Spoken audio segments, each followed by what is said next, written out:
قرآن پاک کا ہر ایک لفظ ایک معجزہ اور تمام انسانیت کے لیے ہدایت کا راستہ ہے، لیکن قرآن میں موجود کچھ آیات ایسی بھی ہیں جو اپنے اندر موجود خصوصیات کی وجہ سے ایک اہم مقام رکھتی ہیں، اور قرآن پاک میں آیت الکرسی کو وہ مقام حاصل ہے جس میں اللہ تعالیٰ کی حاکمیت کا بہترین خلاصہ موجود ہے، اور جس کی بنا پر یہ آیت قرآن کی سب سے بڑی اور سب سے اہم آیت تسلیم کی جاتی ہے۔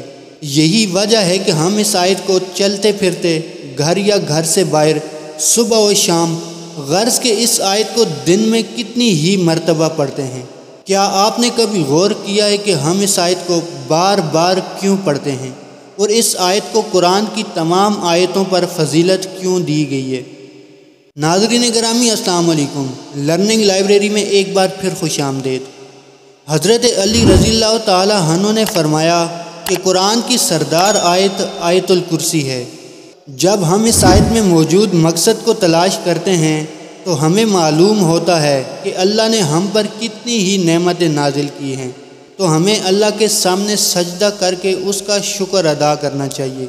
لیکن بعض دفعہ ہم اپنی مصروف زندگی میں اتنا کھو جاتے ہیں کہ ہم اپنے ارد گرد اللہ کی نعمتوں کو نظر انداز کر دیتے ہیں، لیکن کہیں نہ کہیں ہمیں ہمارے ناشکر دل کے اندر یہ خالی پن محسوس ہونے لگتا ہے کہ ہم جو بھی کچھ کر رہے ہیں یہ اللہ کے حکم اور فضل کے بغیر ممکن نہیں، تو ہم اس کا شکر کیوں نہیں ادا کرتے؟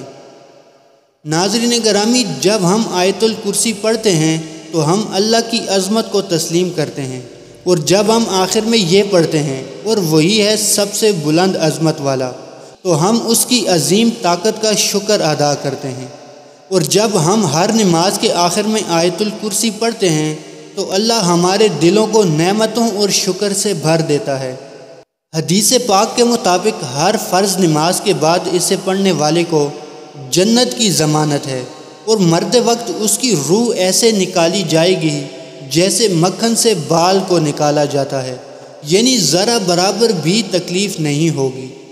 جو شخص اسے صبح پڑھے تو شام تک حفاظت الہی میں رہتا ہے، اور شام کو پڑھے تو صبح تک اللہ کی حفاظت میں رہتا ہے۔ روایات کے مطابق اس اکیلی آیت کے نزول کے وقت 30,000 فرشتے اور بعض روایات کے مطابق 70,000 فرشتے اترے تھے، جس سے اس کی شان ظاہر ہوتی ہے۔ حضرت علی رضی اللہ تعالی عنہ سے روایت ہے کہ نبی صلی اللہ علیہ وسلم نے فرمایا، جس نے آیت الکرسی اپنے گھر میں تلاوت کی تو 30 دن تک اس کے گھر میں شیطان نہیں آ سکتا، اور 40 دن تک جادوگر کا جادو اثر انداز نہیں ہو سکتا۔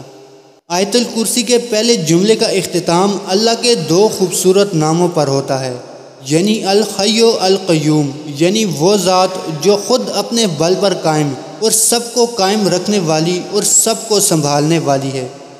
اس آیت کے آخری جملے میں پھر سے اللہ کے 2 نام آئے ہیں، اور وہی ہے سب سے بلند عظمت والا۔ الحی وہ زندہ ہے ہمیشہ ہمیشہ کے لیے۔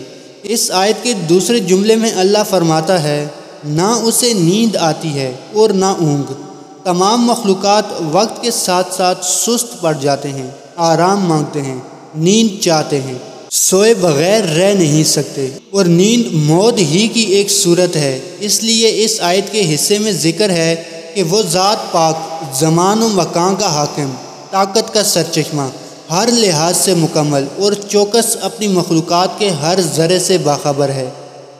الحی وہ زندہ ہے، القیوم وہ قائم ہے تو زبردست۔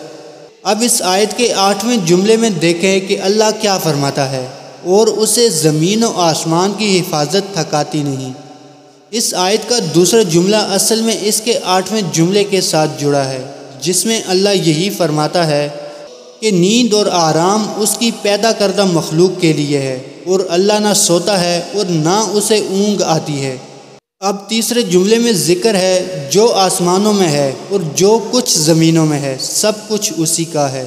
اس بات کو سمجھنے سے پہلے ہمیں 2 ناموں کو سمجھنا ہوگا، ایک ہے مالک اور دوسرا ہے ملک۔ مالک کا مطلب ہے اونر، اور ملک بادشاہ کو کہتے ہیں۔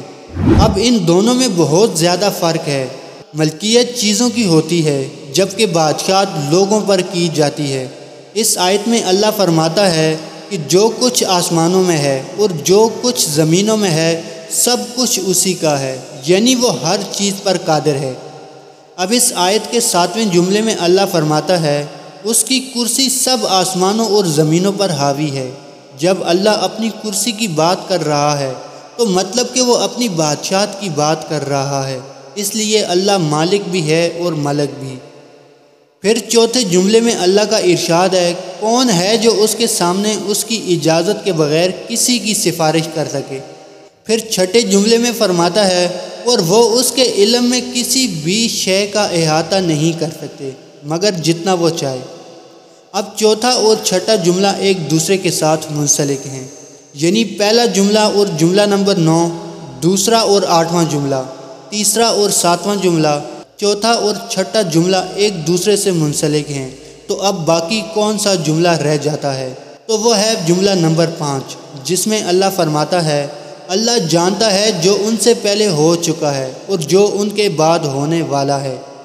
یہ جملہ اس آیت کے بالکل درمیان میں ہے، جس سے پہلے اور جس کے بعد جو کچھ بھی اللہ نے بیان فرمایا اس کے بارے میں اس 5ویں جملے میں فرمایا کہ وہ سب جانتا ہے اور اس سے کچھ بھی چھپا نہیں۔